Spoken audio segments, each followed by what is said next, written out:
Yeah. Good morning, everyone. We did a session last week on remote sales in terms of like how do we go about morphing ourselves into a remote sales process from normal physical meeting kind of a sales process. So, in continuation of that, for further acceleration, we are going to discuss about how do we progress deals and take it to closure in a remote sales environment, right? So, the objective here again is to have like a clear process in place and a clear steps that a salesperson needs to follow to be able to progress a deal and get it closed, right?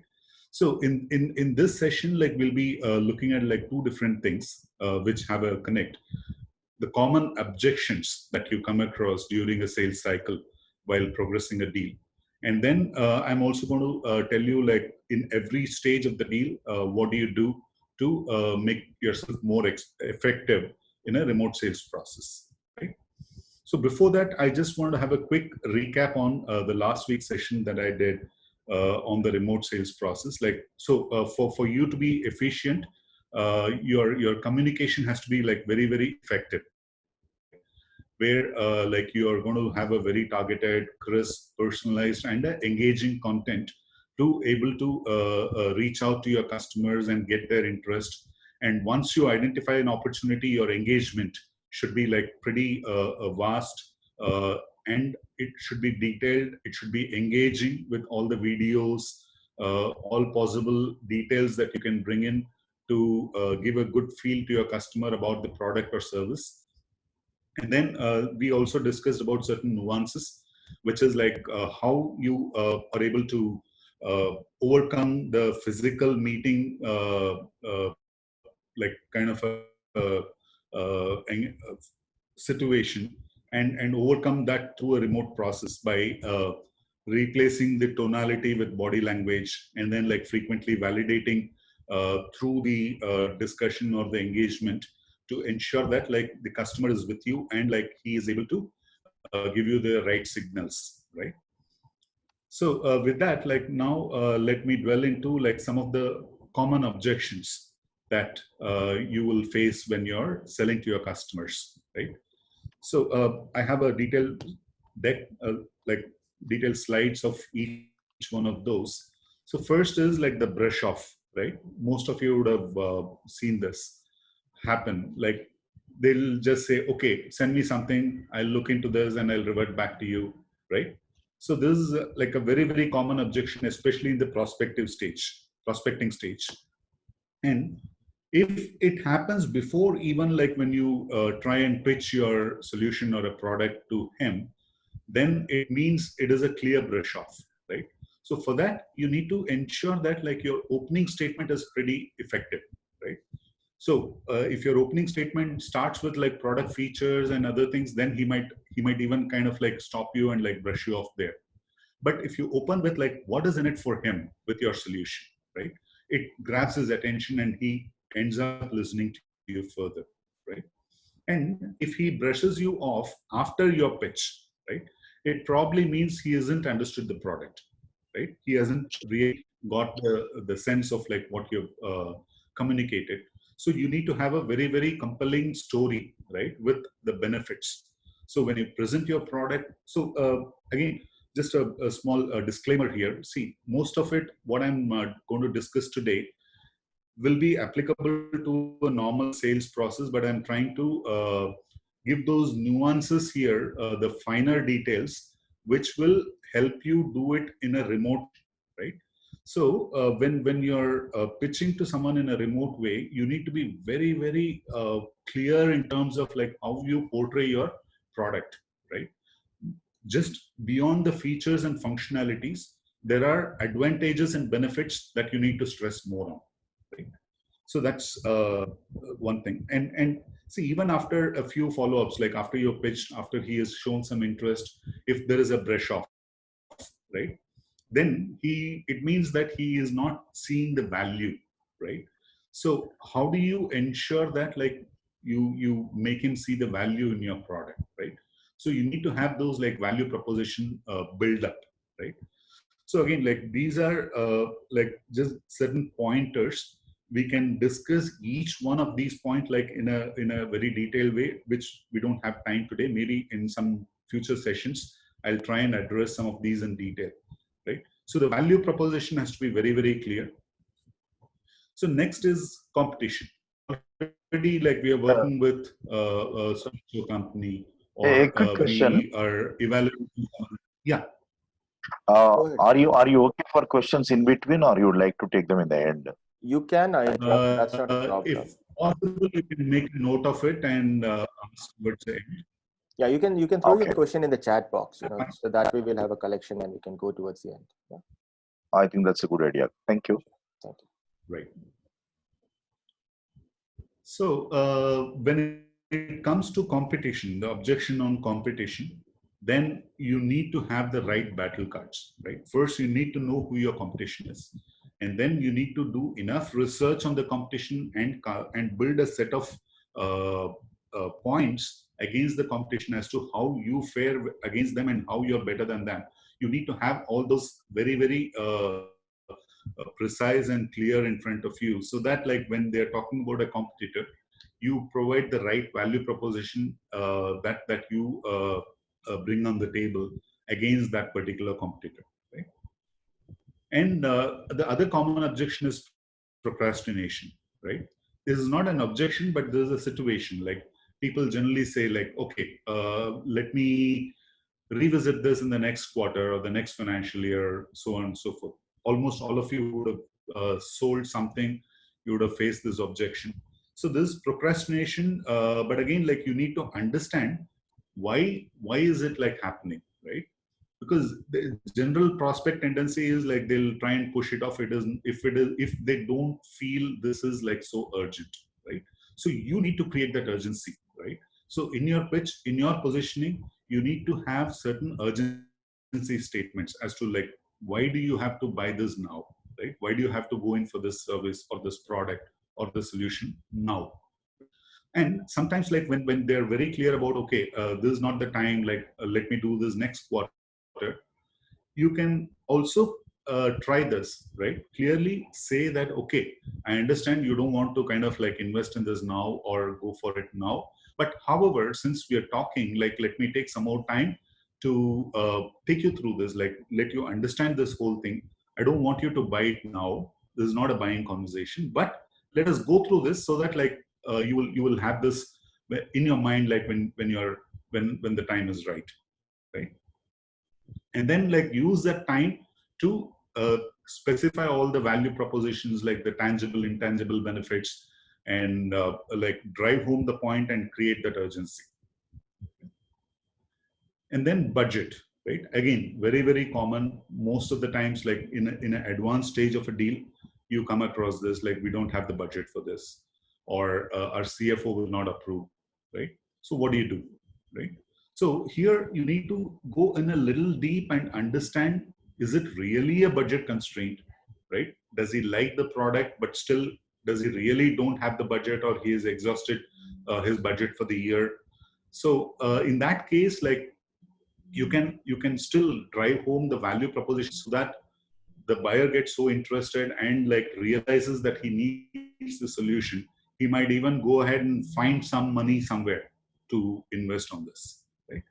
Or if he is giving it as an excuse, right?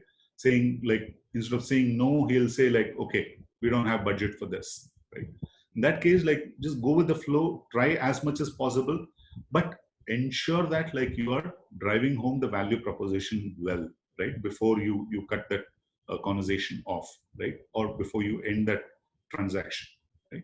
So the idea is, again, like with all these objections, you need to keep buying time and you need to drive home your story, your value, your like your benefits, so that like somewhere these objections are tackled, right? And again, like this is not an objection getting in the weeds. It is like the prospect may try to waver off from what the actual crux of the product or the service is, right? So he might ask certain irrelevant things about your product, which is like deviating away from the core story that you're trying to kind of like convey. So you have to quickly bring him back to what your flow is like, and talk about more of the product and the value proposition. Otherwise, like we've seen this happen many times, that it kind of goes on into some other direction, and then you lose your time, and you're not able to articulate the right value of your product or service. And the last one is avoidance, right? So this is again typical, and more typical in case of like countries like India, where people don't want to say no, right? They don't like saying no, right? So even if someone is not actually interested or doesn't need it, like he doesn't say no, but he will say like, okay, no, I don't have the time right now, or like I'll get back to you later. So there might be different things. Again, like we can dwell into more detail, but I don't have time right now. So what you do in these kind of cases, when you understand that he's trying to brush you off without saying no, then you can get him straight on, right? Where you say like, say, when people say this, they actually mean no. Is that the case with you? Like, do you actually want to say no, right? So this is again like a little tricky. You need to handle it very carefully. It's like calling a bluff, right? You have to get to the point and ask him, and then many times, in my personal experience as well, people say, okay, like let's go on, like let's see what it is, right? So works most of the times, but again, like you need to handle this very carefully. So these are about the objections, right? So the reason I put these objections first is that, like, when I discuss about like each stage of the sales process next, right? You'll have to keep in mind, like most of them address or preempt all these objections and gives the steps for you to avoid or tackle those, right? So in a stage in a sales cycle, like you have these stages, right? Prospecting, qualification, solutioning, negotiation, and closure, right?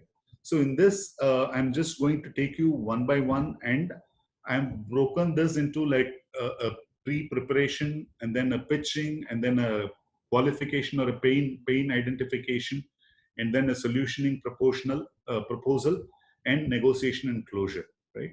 So in each of these stages, this is what you need to do, right? So preparation is the most important phase, especially when it comes to remote selling, right? Because in a physical sales environment, like a lot of things can be handled in a much better way. So even a lack of preparation sometimes gets made up, right? But in case of a remote sales process, your preparation is very, very, very important, right? So what is preparation? Like before you are able to get into a call or a meeting, a video call to discuss either like to position and pitch, or to present a solution, you need to do a lot of research first, right? So about the company, about go to their website, you'll find a lot of information. Understand the market trends of their prospects industry, and also understand about the stakeholder, the person that you're going to talk to, right? So when you do a lot of research on this, you will have a lot of points that you can use while you're conversing. This makes it more engaging. The other point that I made earlier, like an active engagement means taking relevant pieces of information about the prospect and his company, using it during the conversation, so that it keeps him interested and keeps him going, right? And then in terms of a preparation, like you can gather a set of questions. You can write down a set of questions that you need to ask, right? Questions again, like not just for information purpose, but also questions can lead to him giving out a pain. Questions can lead to him accepting that he needs a solution. So again, questioning is a separate topic that we can discuss for 2 hours, right? Anyway, so prepare a set of questions, and then like prepare all the relevant use cases, case studies, and then like use that in a deck. To prepare a personalized deck for every customer presentation, right? Put his logo there. and make it so personalized that he understands that you put in a lot of work before even talking to him, right? And even like your entire pitch and positioning should be used with like a lot of the case studies and customer references, right? So even when I'll cover that a little later. So and collateral, like you need to spend time like building all this. If you don't have use cases, if you don't have customer case studies, if you don't have like your prospective competition data sheet, prepare it today, right? As much as possible, get videos, get a material, prepare it and keep it ready, so that like you're able to use it properly, and have a good conversation and progression. And during the prospecting, right? So the stage that you go through is like most important, where your entire deal progression depends on this particular stage, where you're pitching and like generating interest in the prospect's mind, right? So first thing is credibility. You need to establish the credibility well, right? Because if somebody is selling an Oracle product, then it's easy for him because everyone knows Oracle, everyone knows credibility. But if you are an unknown brand and but a known solution, right? Still, you need to establish the credibility that your company carries, right? In terms of the history, the timelines, the journey, and even like your customer base, you can talk about it to establish credibility. And then you need to showcase your capabilities. Again, what I mentioned last time, use cases, case studies. And if you're able to narrate your customer stories, right? So this is what I did for the other customer, right? And you build a story so that like it covers all the features that you want to sell to this particular prospect. But you are talking about another customer where you implemented that, and then what results he's got. That brings in a better impact, right? And then obviously the compelling points, USPs, and like why buy something from you and why buy now, those kind of things. And like benefits, right? Again, I keep telling you, when most of the salespeople, at least in the initial stages, they make a mistake of talking more about features, functionality. My product has this, my service has this, but deviate away from that, right? Talk more about benefits and talk about like what is in it for the customer, right? Or the prospect rather. And then call for action, which we've discussed already. Like every meeting has to have a clear next step and a next date, right? And then it should have a professional follow-up. Okay. So, and then the next stage, again, like this is very, very critical to identify need. Like when you're prospecting and when you're trying to pitch to a new prospect, though he is interested, you need to nail the exact requirement that your product or service is going to address, and then emphasize that and address that, right? In a solutioning way. So 10 minutes. why is it important? Yeah, I'm good. So why is it important to get the need and problem defined and articulated, right? So this forms the basis of the entire deal progression, right? So if you're not able to get a specific or a clear pain point of a customer, you will never be able to articulate the subsequent value propositions and the subsequent benefits that he will get out of using your product, right? So it's very, very important. So how do you get to understand the needs? You can take different references or directly ask them like, okay, when I talk to directors of a particular industry type, like I understand this is the problem they go through. Do you have this problem as well? This could be one approach. So again, like this is a deep, we can discuss this for more time, but I'm just giving this thought to you, leaving this as a thought with you. This is very important. And then when it comes to solutioning, right? So instead of like just giving a proposal, you need to present a solution framework to the customer, right? So what is in that solution framework, you need to articulate the problems that you've identified or the pains that you've identified, and then your corresponding solution to that, right? So you have this problem, and this is how our product or service will address that, right? And then you say like, because or by addressing this problem through our solution, you're going to derive these benefits, right? So this is beyond all your other solution, the flowcharts or frameworks and all that. You need to ensure that you drive home these points very, very clearly. And then the urgency statements, right? Your solutioning and your proposal should also carry the urgency statements, right? So why should they go for it now? What is that they lose by not implementing the solution or going for this product or service right now, right? If you're able to get that, you're able to, your value proposition becomes even more strong and compelling for him to go for a closure. Okay, negotiation, right? So this is after you've submitted a solution and a proposal. Before you close, you go through certain things. So first thing is about like, have you identified who's the actual signing authority? You may be talking to even a vice president or a director or any head of a department, but you actually might not know that the signing authority is the president, or even sometimes in the case, even a CFO, right?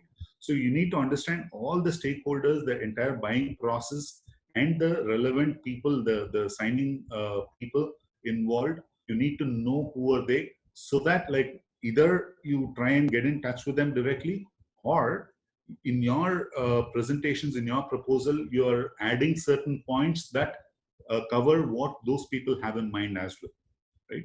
So you need to get into that level of depth, right? And from a negotiation point of view, you would have given a proposal, and like obviously you might expect certain negotiations, right? So in that process, keep a few trump cards to the end, right? So if you're going to throw certain value-added services free, right? You have it in mind. Don't put it in your proposal, right? Keep it to the last. So when it comes to negotiation, you can use these like as incremental aspects or values that you provide, right?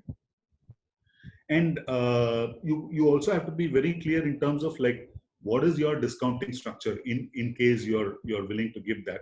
So keep different discount structures or pricing thresholds, and use it appropriately in the time. Don't put everything in your initial proposal, right? And if there are any legal interventions required, like be aware of that, and then like address that. Same with IT interventions. If your product needs certain like data security team involvement, or if they want to object, they can. So preempt all that and ensure that you're covering everything. Okay, closure, right? So you've done everything, and now your next step is to get a contract signed, right? But still, a lot of things can go wrong here, right? So again, like why it can go wrong is like even an insignificant person can actually put a spoke in your deal, right? At any given point of time. So you need to map the entire stakeholders, as I mentioned earlier. All the stakeholders who are supposedly involved in this deal from the prospect side, you need to map and ensure you are covering every aspect of it, right? And you have to keep creating a sense of urgency. Even after you've submitted your proposal, discuss the solution, in the subsequent discussions, like add more points as to why he should buy now or why he should solve the problem now, right? And block and tackle. So again, like this is a comprehensive activity right from the beginning till at this point of time. Keep looking for objections. Many times, like you will not even understand the objection properly, or you will miss out an objection, right? So you have to keep anticipating, analyze every reaction that a prospect has given, and ensure that you have addressed that objection, right? So tackle all this like in terms of like from a holistic view, competition, stakeholder, the buying process, everything. And another thing is like top of the mind strategy. This I also had discussed earlier in my last session. at any given point of time, like if there is a lull in the deal progressing to the next step, you should not keep silent. You should keep engaging the prospect. Like send something relevant. Keep sending him so that you're on top of his mind, right? This will ensure that like he'll even make sure that the right processes are done from his end to get the deal closed. Vijay, we have That's just pretty last. much. Thank you. We have just last 2 minutes. So